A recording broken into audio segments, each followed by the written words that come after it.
Yeah, I mean, obviously we don't have any watch parties this time around, but I think it's just more of the time we spent together, making sure we stay together as a group. Like, got a bunch of lives today, so I'm sure we're all going to stay there and watch the lives, watch Walker throw and stuff like that. So just keep being a cohesive group and stay together. And it worked for us going into the DS, so we're going to try that again this time around.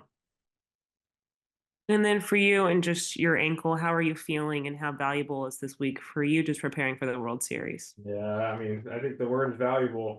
It's very valuable. Every day that I can get off my feet and not running and just treating this is huge. I mean, obviously I didn't play in game 6, so that was a day I didn't have to run.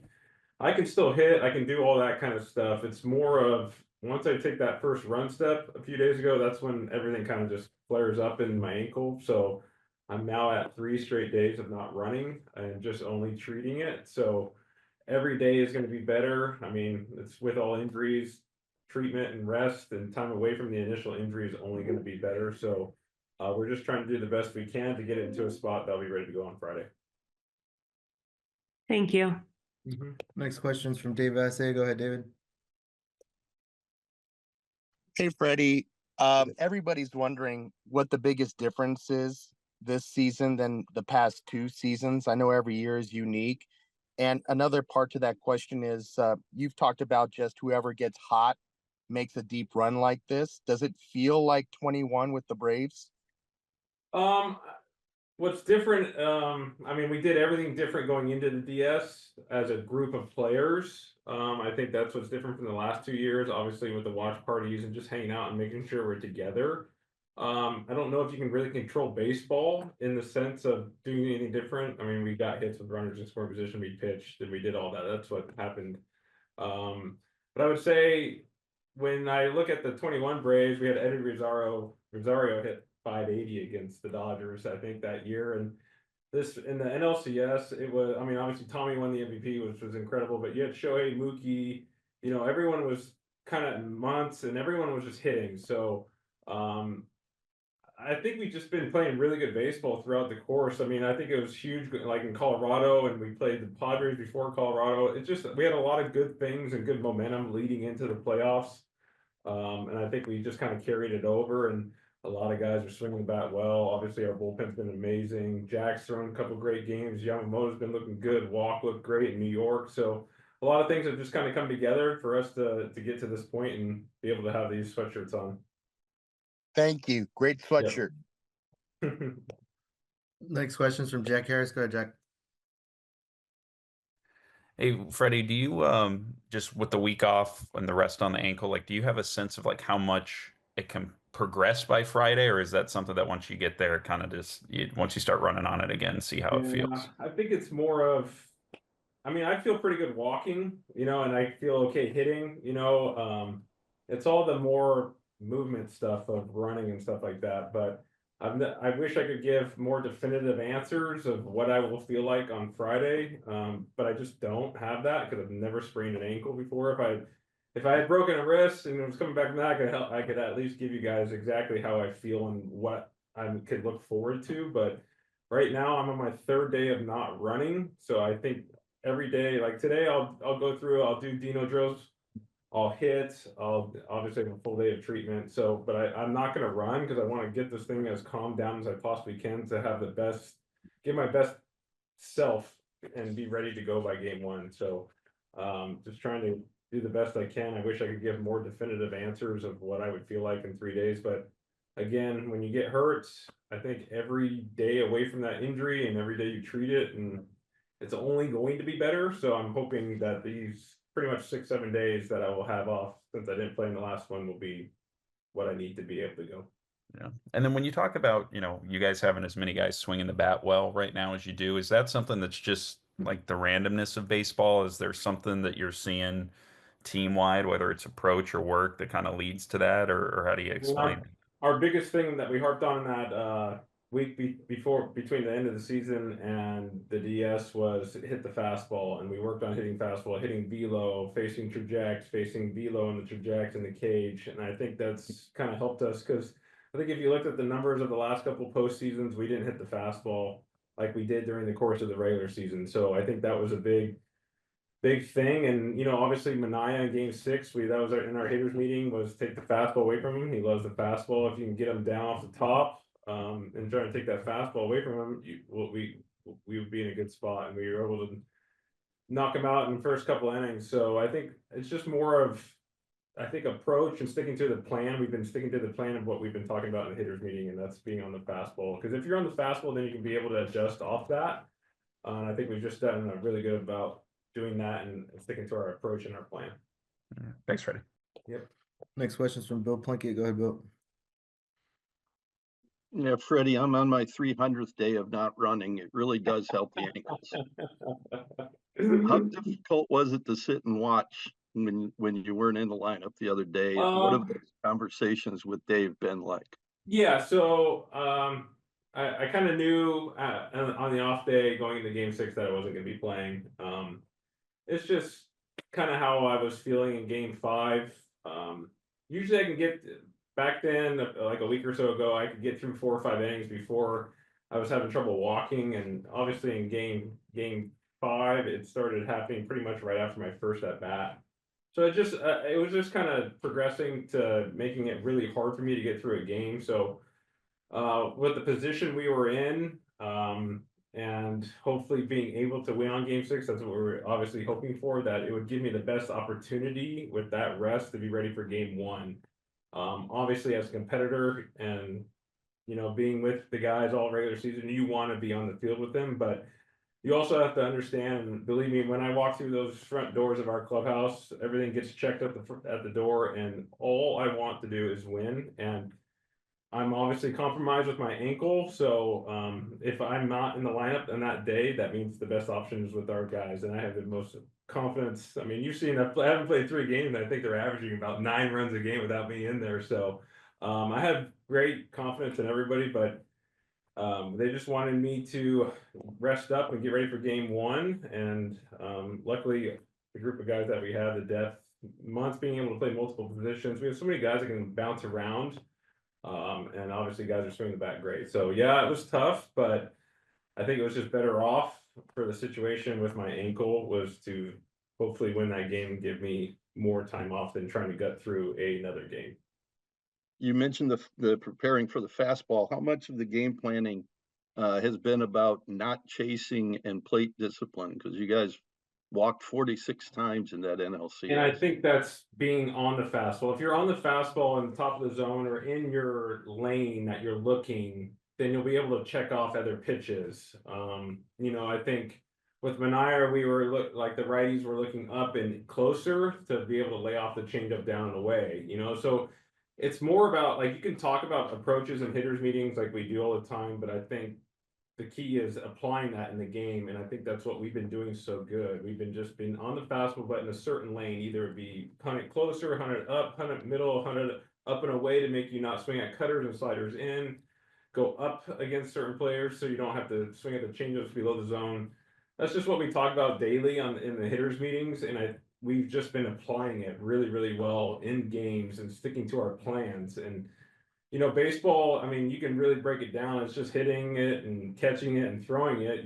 You can make it harder than it is, but when you can try and simplify little things in the course of an approach or a plan, it can make things just a tad bit easier. And I think that's when you have certain guys that are so good at controlling strike zones, it just puts so much pressure. And especially over a course of a 7-game series, if you can get into bullpens quicker, it just makes it harder throughout the course of those 7 games.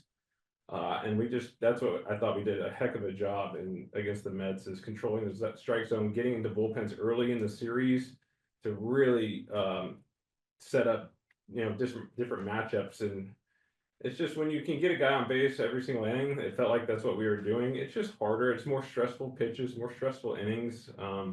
Guys get tired quicker. I thought that was just a heck of a job by our guys in the NLCS. Thank you. Next question's from Fabian Ardaya. Go ahead, Fabian. Oh, you said that nicely. Yeah, you said it properly. With your ankle, is it in a place right now where like you're able to get through sort of the work that you want to with your swing to get it right? I would, yeah, I didn't hit yesterday. I just came to the field yesterday and just did, the 3-4 hours of treatment. I was in a good place on game 6. I hit for about a couple hours during the course of that day, trying to work on my swing.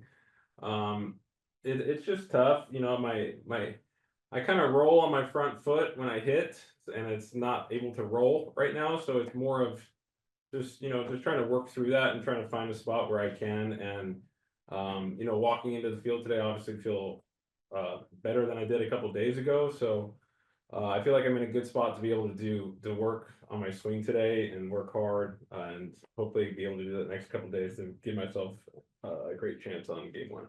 And rolling on that front foot, is that maybe something that's maybe tied to the power for you when it comes to your swing? I don't really look at power. I look at my swings cutting through the zone. You'll never have power if your swing's cutting through the zone. And my swing on game 5, when I hit the ground, I hit the ground, and I usually go into my front foot and then turn. In game 5, I was hitting and then spinning because my ankle was not allowing me to do what I wanted it to do. So that was why it kind of led into game 6 that I wasn't going to play, because it was like one of the first times where I felt like my ankle had compromised my swing. So I think that's why that was one of the big reasons. But right now, I feel pretty good that I can get into my front foot, and hopefully I can do that and be the swing. And then I'm just trying to hit singles. If power comes, it comes. But with a good swing, that's where power comes. I just don't have any power right now because my swing is cutting through the zone. You and I and Bill and Jack and Juan and Dave, we've all talked about through the course of the year. My swing's been cutting a little bit, so just get the swing back up through the middle, and then the power will come. Got time for a couple more. Go ahead, Dylan. Hey, Freddie. Hey.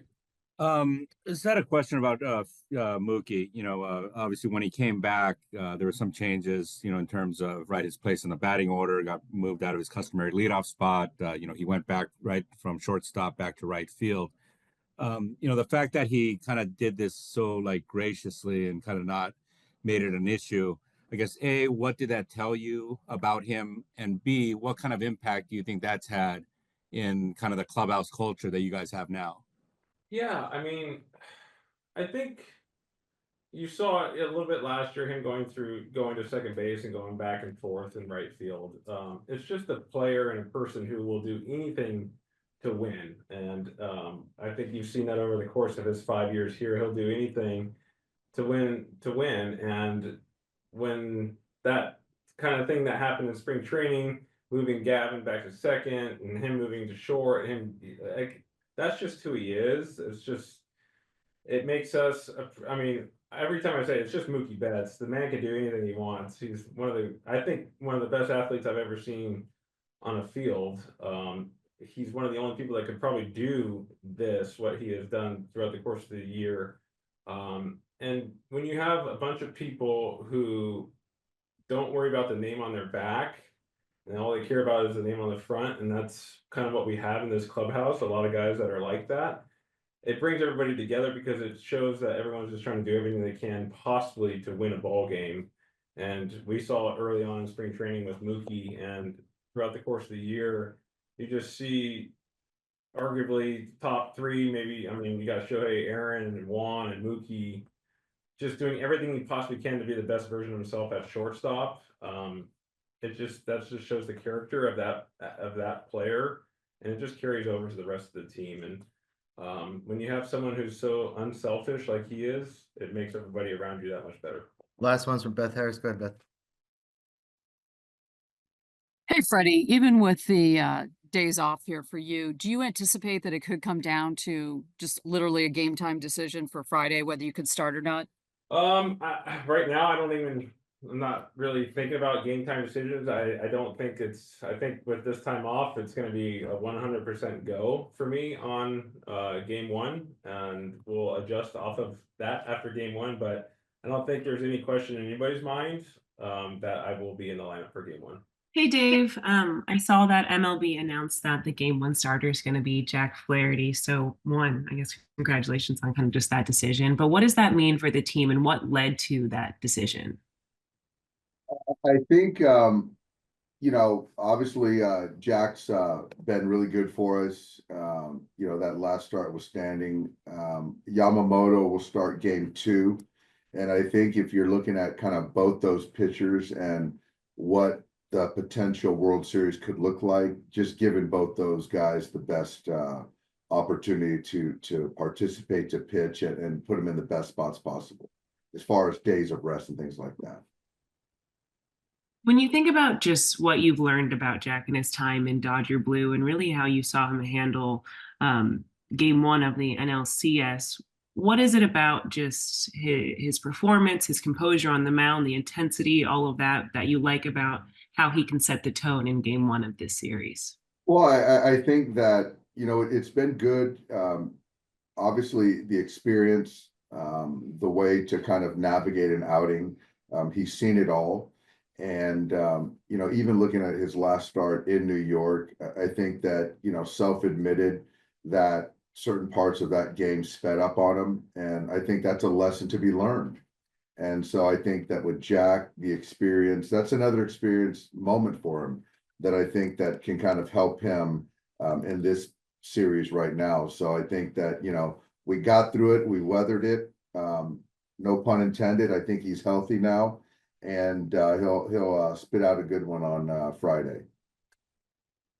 Thank you, Dave. Yep. Next question is from Dave Assay. Go ahead, Dave. Hey, Dave.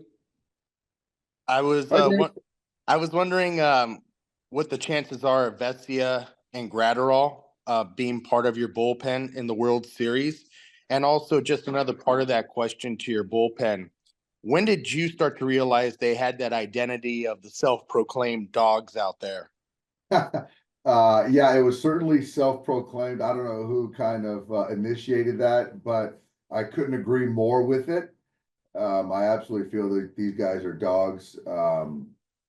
As far as the Vesia Gratterall question, Vesia, I think, is going to throw a live today or tomorrow. I think it's today or tomorrow. And he's going to throw it to some hitters, but they both are trending in the right direction. But I do feel with both those guys, it's going to be a kind of game time decision as far as when we got to submit, if they're going to be viable or not. Thank you. You got it. Next question is from Juan Toribio. Go ahead, Juan. Hey Dave, Freddie was just in here talking about he feels like he'll be ready to go for game 1. And how much do you think these days off are going to help him moving forward? I think huge. I think it certainly hurt him not being able to, be a part of things and certainly, being a part of game 6, but appreciating the fact that we got 4 more days to nurse his ankle back to health. I think there's only upside in that. I think mentally, I think he's in a good spot, anxious, obviously with the ankle, but I don't doubt the fact that he'll be in there for game 1. And, hopefully with these days that we've gotten ourselves out of the woods and we can manage him, throughout the World Series. And then behind Jack, like how do you see Walker and Yamamoto kind of fitting into the pitching plan and then obviously the bullpen game if that's what you guys are going with? There will be a bullpen game. Yamamoto is going to pitch game 2. And I think over the next couple days, we'll sort of talk through how game 3 and 4 look. Thanks, Dave. Yep. Next question is from Fabian Ardaya. Go ahead. Yeah, Dave, sort of on that, like how do you sort of balance? Obviously, you want Yamamoto to be able to pitch twice in the series, along with the fact that you're probably gonna have a bullpen game during a stretch of 3 games in a row. Yeah, so I think the Yamamoto piece is pretty easy, giving him a chance to pitch in game 2 and potentially a game 6. And then as far as kind of seeing, how Vesia, Gratterall, how game 3 potentially looks as we go into game 3 coming off an off day, is kind of the question, whether it's Walker or a bullpen game or vice versa.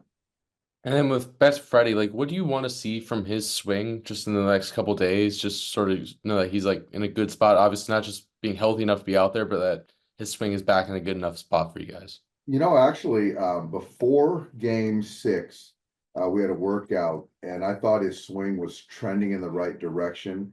I think the problem is that once he gets out to play defense, then it sort of takes a downturn. And so that's why we decided not to play him in game 6. But hoping that the 4 days, the swing will continue to get better, the ankle will continue to get better, and he'll be able to withstand playing 9 innings. So I do think that, even today he's going to go out there and take some batting practice. I think the swing's going to be in a good place. Again, it's just kind of seeing how long we can kind of sustain that. Thanks, Dave. Yep. Next question is from Dylan Hernandez. Go ahead, Dylan. Hey, Dave. Hi, Dale. I'm starting to get my meetings all kind of mixed up here. But when you guys talked to Mookie about moving back to right field, when he came back from the injury, do you remember? Did you call him, or was that you and Gomes going to go talk to him? How did that work out? I talked to him on the phone. I might have talked to him on the phone, but you know what, Dylan, I might have had a conversation at the ballpark as he was getting closer. And that's probably what it was, as he was getting closer to being back to health, trying to figure out what position he was going to be at. And I think at that point in time, Gavin sort of established himself as playing pretty well at second base. Miggy was playing really well, and kind of by default, just reading the room, it just made a lot of sense. And that's kind of how it started. Now, I'm sure when you have these conversations, right, you go in for it, you go into it hoping for the best, preparing for the worst. How much better was this than kind of the worst case scenario? And how did, Mookie being kind of so agreeable, I guess, help you better prepare? How much easier did that make it for you to kind of prepare the team in September going into the playoffs? Having it be Mookie made it 100% easier. It was a 100% outcome with our conversation. That's sort of, speaking for Andrew in the sense of when you commit to a player long term, it's the character, the makeup, but also Mookie's skill set, him in particular, the ability to be dynamic and to be able to bounce him around the diamond. And so all that sort of allowed for the conversation, the ability to sort of play out as such, because we felt that he could do it. We were a better team if he did bounce back out to right field. And so just betting on the fact that he understood what was best for the team.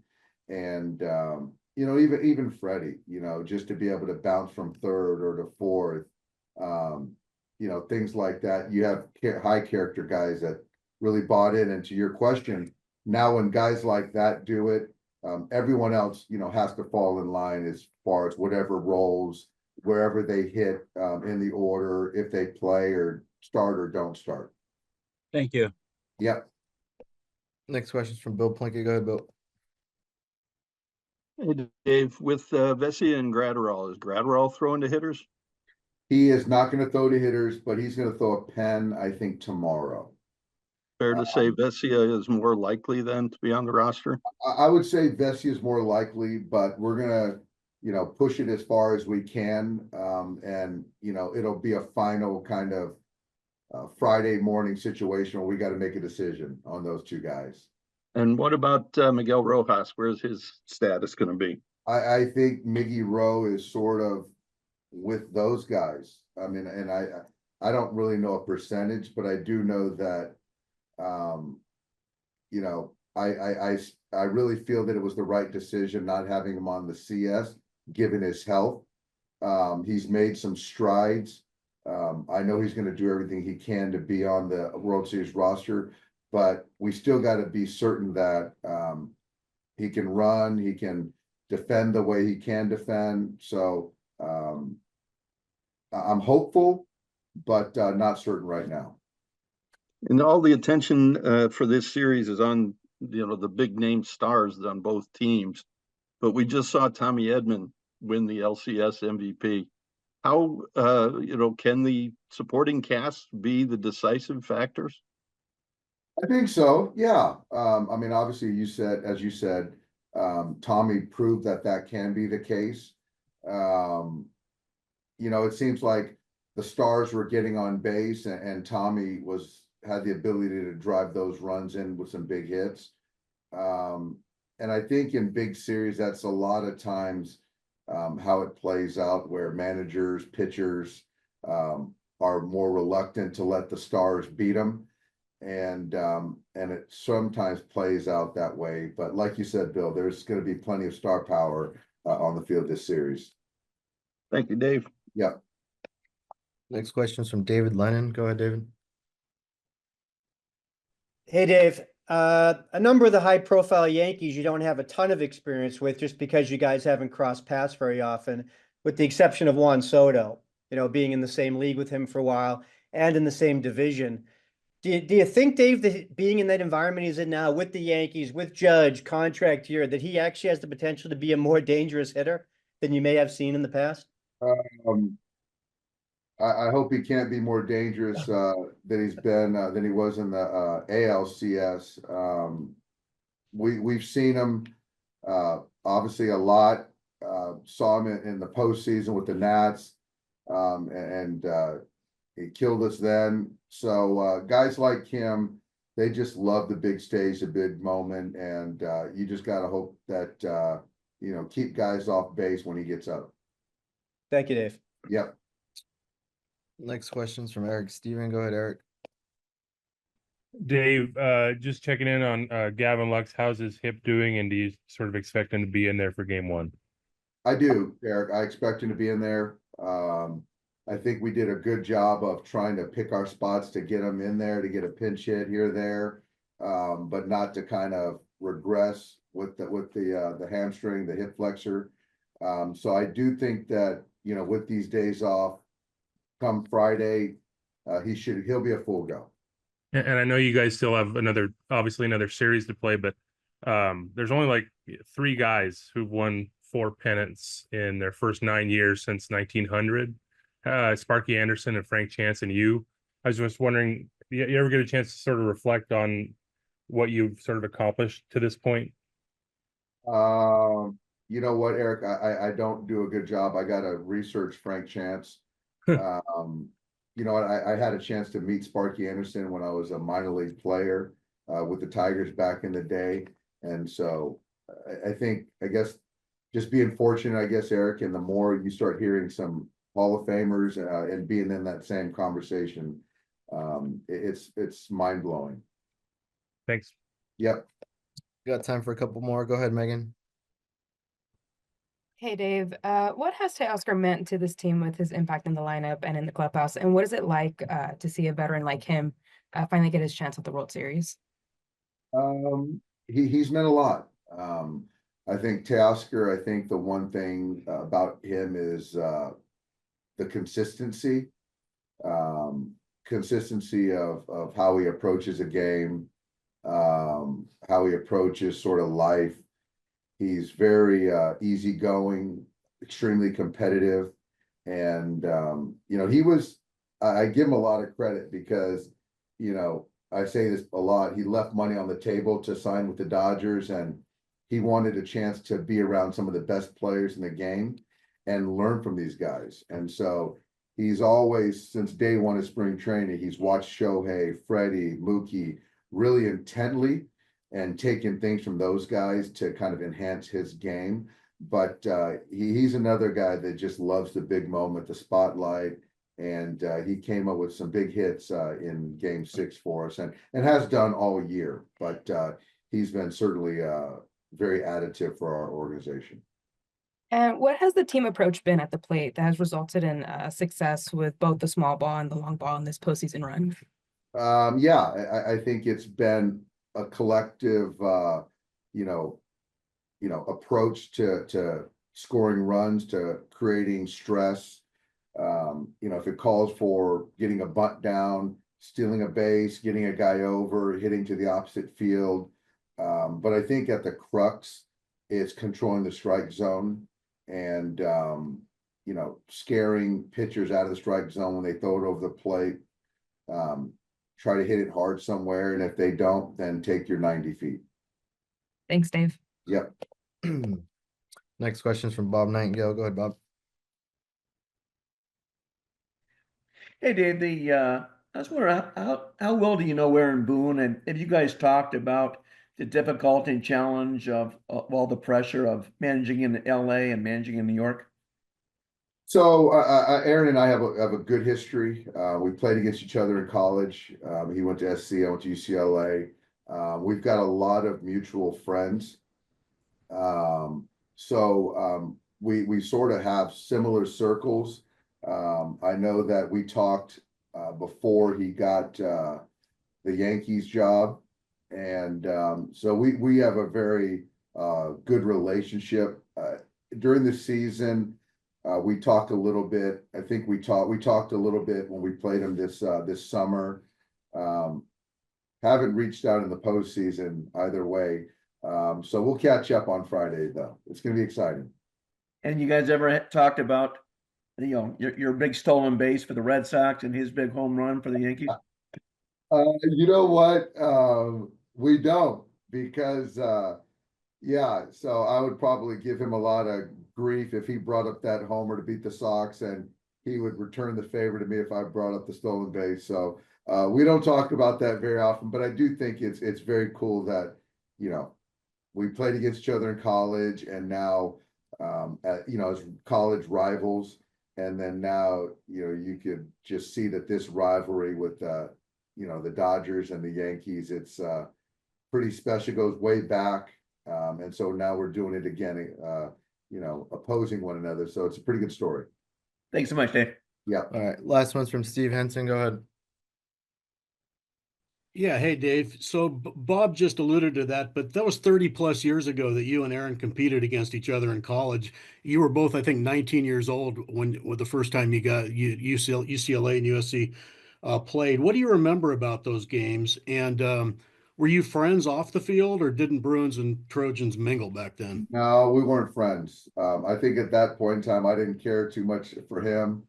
I don't think he cared too much for me. And I do recall they probably got the best of us back in the day, so it probably enhanced my distaste for him and the Trojans. But he was always a heck of a ball player. And we played against each other in the big leagues, and so he was always a smart baseball player.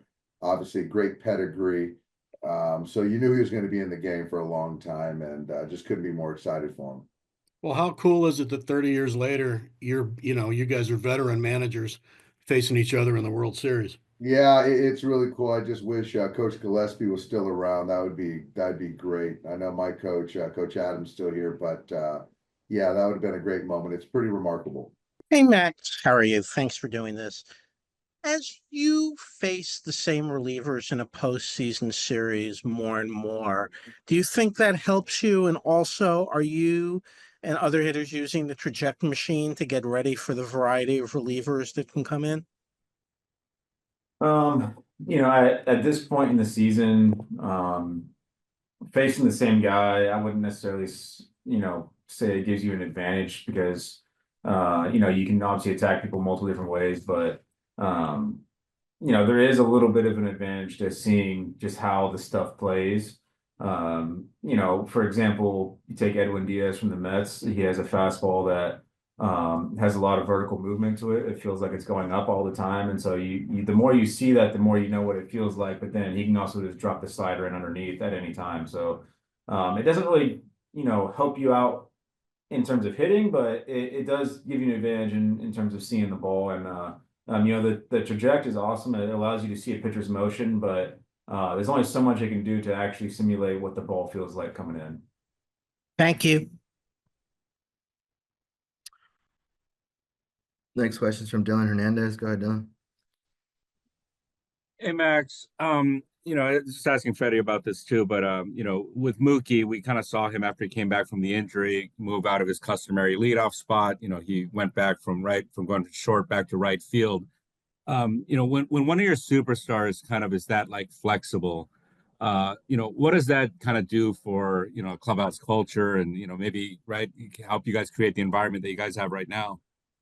Yeah, it's huge. One of the things you always worry about when you have a guy that has a name and just the accomplishments and talents about him, like someone like Mookie does, is you know, he wants to be the leadoff hitter. He wants to play, you know, certain positions, and you tell him he has to go somewhere else. You always worry about that causing conflict, but you know, thankfully he bought into it. He wants to win just as much as any of us in this clubhouse, and you know, I think he sees how everyone else is acting in the clubhouse, and that really helps him just accept it. And you know, there's never going to be any question from any of us about Mookie. We knew that he would do whatever it takes to help the team win, and you know, he's proven that time and time again. And you know, him moving to the infield this year was about helping us win as much as anything. And you know, so to ask him to go back to right field, that was good to him.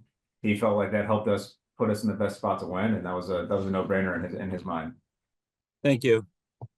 Next question's from Kirsten Watson. Go ahead, Kirsten. Max, when you guys just look at what these 5 days are looking like as a group, how have you all approached them and how similar has it been? I know when Freddie just spoke, he had mentioned obviously the watch parties, that part is different, but just with how you prepared for NLDS, how you guys took advantage of those days, how are you either using that in a similar way or just what is the focus heading into this matchup? Yeah, you know, we had yesterday off, and it was a good day to have off. You know, these couple of days that we're gonna have off is gonna be huge. Get a lot of guys, you know, with some bruises healed up a little bit. You know, you mentioned Freddie had allow him to get his ankle back, and you know, you hope that everything's gonna go a lot better for him on Friday. Just having, you know, almost a week off since the last time he played, and it's just you know, I think for us, we got to use it. We got to use it to the best of our ability to get guys healthy and prepare properly. Obviously, you can't treat it the same as the 5 days we had after the season. You know, I think we're going to talk about it a bunch today as a group and see, you know, what we all want to do together as a team. And you know, I'm sure there's going to be some pretty fun ideas out there, and you know, I'm excited to hear what we can come up with. There's familiarity amongst these two teams, but not as much, just considering two different leagues. You play once a year. What is, I guess, the biggest thing you guys are kind of looking at heading into this matchup? You know, the same thing we take into any series. You got to look at, you know, you got to look at this from the offensive standpoint. You got to look at the pitching staff. You got to look at, you know, what they do as a group, how they like to attack certain hitters, how we think they're going to do things. You know, we got to prepare the same way we prepare for anyone else. I know this is the World Series, but you know, as I always say, we're playing ourselves as much as we are the other team, and so we got to just, you know, go about it the exact same way that we would any other series. We got to make sure we're preparing the right way, looking at the right stuff, having the right mindset heading into it, and having the right game plan. Thank you. Next question's from Dave Assay. Go ahead, Dave. With that being said, Max, do you feel like you guys have an advantage that you've been here before, whether it's been together or guys that have been to the World Series on other teams? Do you feel like you have an advantage in that respect? I know both franchises have been here a lot, but a lot of those guys have not been here before. You know, it's hard to really like quantify how much experience plays into it at this time of year. You know, the World Series is obviously a whole different spectacle, but you know, that's a very good team over there with very good players, a lot of veterans. You know, I wouldn't expect that the stage is going to be too big for them, and that's you know, you're talking about a team that plays in New York, and it's you know, they've dealt with that all year long, and especially that franchise. So you know, it's a tough question as to how much experience plays into it at this time of year. But you know, if anything, I would say one thing we do have an advantage is we've been having to go coast to coast already, something that they haven't done. They've stayed pretty local in their playoff series, and so you know, if there is one thing I would say experience would come into play at is that you're talking about different sleep schedules, different, you know, the time change, long flights, different weather. You know, that is something that we do have an experience with. Thank you. Next question's from Bill Plunkett. Go ahead, Bill. Yeah, Max, the Yankees and Dodgers were 1-2 in lowest chase rates this season. How important is that stat to a modern offense and specifically in the postseason? Well, at the end of the day, that's the whole point of hitting is you want to swing at strikes and you want to take balls, and that's, you know, that's really just the most basic philosophy you can have, and it's obviously a lot, harder to do than to just say, hey, we're going to swing at strikes and take balls. But that's something that we've preached for a long time here, and we finally got a group buying into it, and it's it's shown. We've had a lot of guys on base, had a lot of time. There's a lot of chances to score runs, and ultimately that's the key to winning the game. And how much, I think it's an innate part of your game, but how much of not chasing and controlling the strike zone can be learned? Yeah, I don't know. I can't tell you how many times I've been asked that question. It's the biggest thing I can say to that is a little bit of it can be learned in terms of just you got to learn how to buy into an approach at the plate. I've seen it in the past where some guys have said I got to start walking more, and so they just start auto taking certain pitches, and they end up taking a lot of really good pitches to hit that are over the heart of the plate because they're saying I want to auto take and see more pitches, and that's not the way you go about it. That's all what I've always said. The key to me is that I'm very stubborn to my approach. I stick to my approach, and that allows me that, hey, they might throw a strike, but it's not the pitch I'm looking for. It's not the zone I'm looking for, so I'm not going to swing at it. And more often than not, that allows me to take the pitches that are just off versus auto taking the one that's right down the middle. Thank you. You got time for one more? Go ahead, Beth.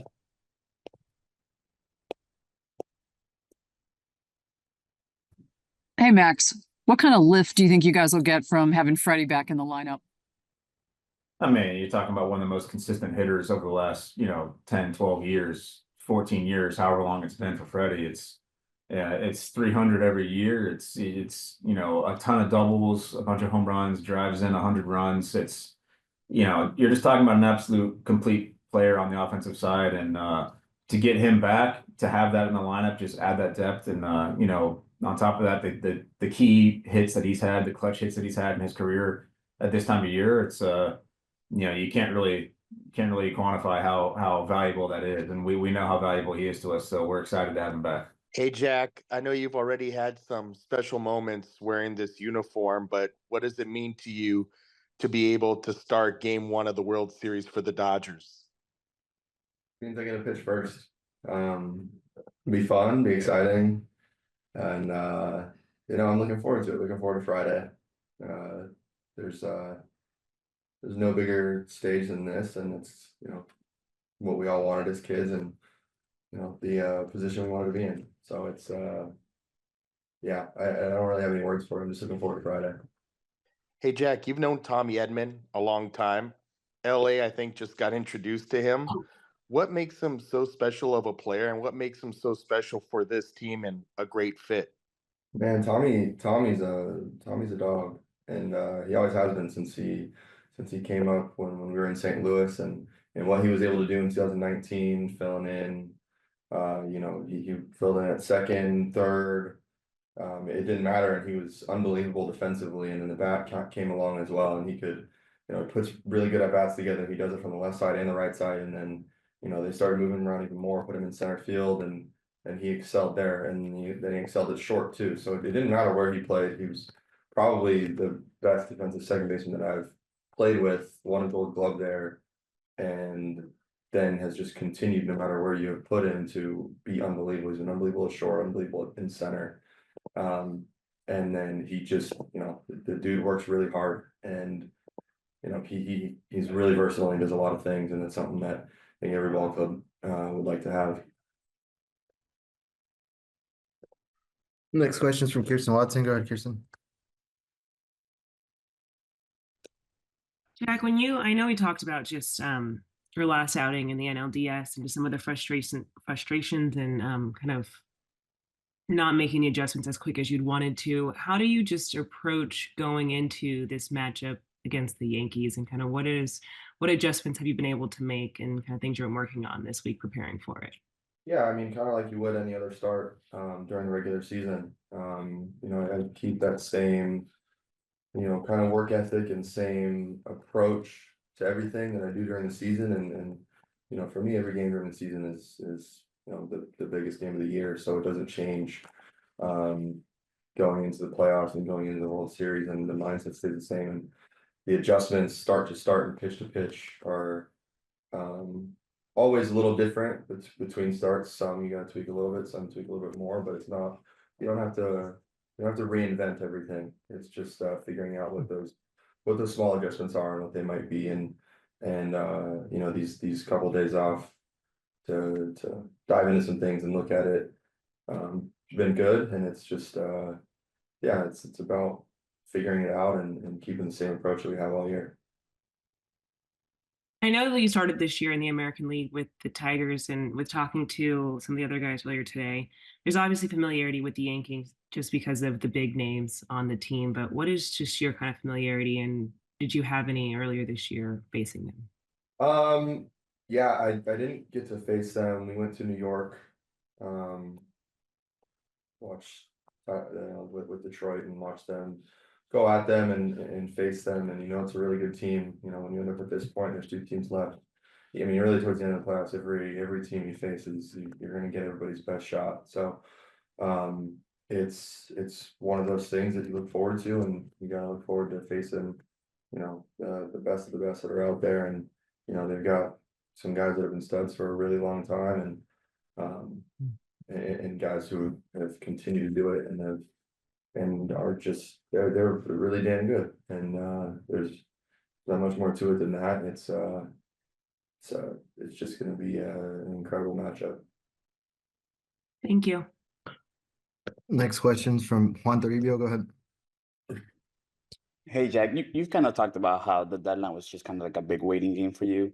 As you and kind of family and friends kind of followed along throughout that craziness of the deadline, like, did it ever get to the point where you thought you might have gone to the Yankees, and just how glad are you of how things worked out? I didn't really give much to my family in terms of what I was hearing with things going on, and you know, there's more to all that with the deadline that I just have kind of held on to. And you know, things turned out the way that they did, and you know, we're here, we're with LA, and you know, I couldn't be, you know, it's crazy thing I could have been on the other side of this, but I'm you know, happy for the situation that I'm in, and being a part of this team and the guys that we have, and the run that we've been able to go on, and what we still have left going forward. Thanks, Jack. Next question's from Bill Shaken. Go ahead, Bill. Hey, Jack. Do you have a first memory or an early memory as a kid of coming to Dodger Stadium? You know, I've been asked that, and I can't think of like a very specific like first memory or first game or one of those. Like, I remember a bunch of games from high school. I think some of the earliest memories would be coming here, you know, being in Little League and coming here. I always had a Little League night, and we'd sit in left field, and it felt like it was always against the Giants, and Bonds would just get booed left and right. And you know, that was something that was those are some of the things that I remember was being out there sitting in those left field pavilions, and listening to Bonds get booed when the rivalry was Dodgers Giants, and that was the heavy part of it. But in terms of like a earliest specific one, no, I just remember coming. I can't really remember a specific game. Yeah, just to have the opportunity now, I'm sure you see 50,000 people there representing LA every night. To be somebody representing LA on the mound, there's only one guy who can do that in Game 1 of the World Series. What does that feel like? Like I said, I mean, I get to pitch first, and it's an opportunity to go out and set the tone, and you know, make some adjustments after what, you know, the last game that I had, and be able to set us up for kind of the rest of the series. And it's gonna be a grind. It's gonna be, you know, hard fought between both sides, and you know, at the end of the day, we're gonna give everything that we got. Thank you. Next question's from Bill Plunkett. Go ahead, Bill. Yeah, Jack, your velocity was down a tick or two in that Game 5 start again. I know we make too much of velocity, but when something like that happens, what does it signal to you?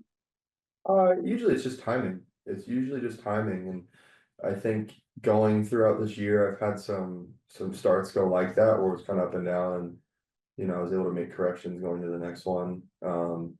Maybe not right in that moment, because sometimes it just comes down to timing and the way everything's in sync. And sometimes you're, on some of those fastballs, you start pushing the ball, your arm gets kind of lost in space, and you don't get the same drive behind it. Or for me, my lower half gets off a little bit. And at a certain point, when you get into games like that and you don't feel quite in sync, it just becomes, you just got to compete and give everything you got, no matter what your stuff is. And so at that point, I stopped paying attention to velocity and stuff, and just try to execute with what I got. And sometimes you're able to make those adjustments in game, and sometimes you're not, and you just go out and compete, and you save those adjustments for in between. So it usually just boils down to timing, and trying to get the arm and the whole body in sync to just sync up. So that's been one of the focuses over the last, I guess, couple days, and really losing track of what day it is at this point. But yeah, it's just doing that, do some work in the bullpen tomorrow and get ready for Friday. I think it's Tuesday, but I'm not sure either. When you're facing a lineup like the Yankees with those, three big stars, just like the Dodgers have at the top of their lineup, what's the danger for a pitcher of overemphasizing that and then having the so-called less dangerous hitters bite you? I don't think you can look at anybody else as less dangerous in any lineup. You look at our lineup top to bottom, especially when you're able to get those guys on towards the bottom of the order and set it up for the top. That's where you get into some interesting, tougher situations, and you got to pitch through traffic with those guys coming up. So it's about executing your game plan. It's about treating every hitter like it's you got to treat every hitter the same, and go out and attack them, and try to go out and execute your game plan, and get ahead, stay ahead, and not make things too complicated, not try too hard. Thanks, Jack. Next question is from Jack Harris. Go ahead. Hey, Jack, when you talk about, making adjustments this week and coming out of the last start, like what does that look like specifically for you, and where does a lot of that work take place? Dive into some film, dive into some pitch selection, different things of that nature. Like rewatching that game, like I said, I felt that the game sped up on me in that inning. I was multiple times one pitch away from getting out of it where it's still either 3-1 or 5-1, instead of it getting to 8-1. You give up I give the homer to Pete in the first. He puts a good swing on a ball. They get some more guys on. We get out of it, keep it right there, put up a 0 the next inning. And I'm a pitch or two away from that inning being different, and that's kind of the way that this game goes. Sometimes it's usually you look at it and you're one pitch away here or there from that game being a little different. And but Honey came in and did an unbelievable job the rest of that game. But I think it just comes down to looking at it and understanding that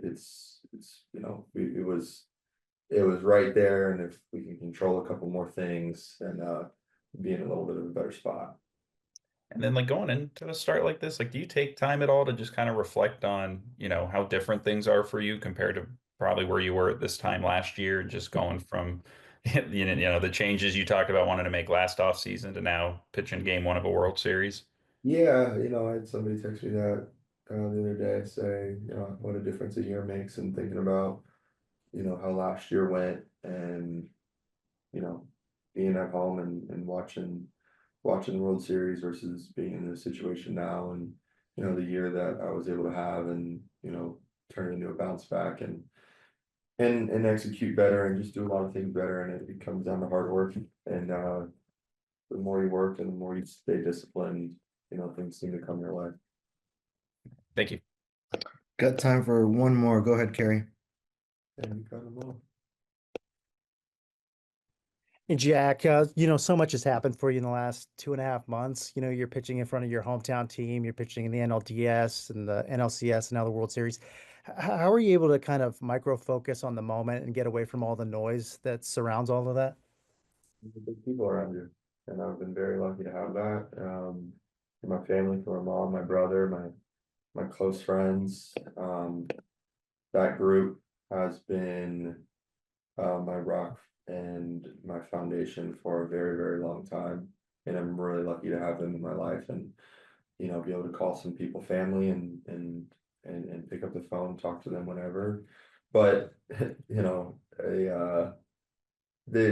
always remind me at the end of the day that, you know, I'm never, it's never as big of a situation as everybody else is gonna make it seem. You know, it's awesome, it's great, this opportunity is phenomenal, it's what we've all wanted. But when you sit down with your close group, and it just feels like a regular day, and it feels like you're 15 years old again, sitting with them and talking, and things haven't changed. It just kind of puts things into perspective. How good was that support group after your last start? You know, they gave me the day because they know that I don't really want to talk, and I won't really have anything nice to say to them on that night. And then you know, come the next day, it's the conversation shifts to let's talk about, you know, college football and getting ready for you know, football on Sunday, even though we've got game 6 coming up. And it's stuff like that where it just, you know, it's just normal life, and it's not, baseball is everything, and baseball is the most important thing. But to them, you know, we're just, those are my best friends and my family, and it's like, yeah, it's cool and all, but you know, we get some good football to watch this weekend, and that helps you move forward a little bit.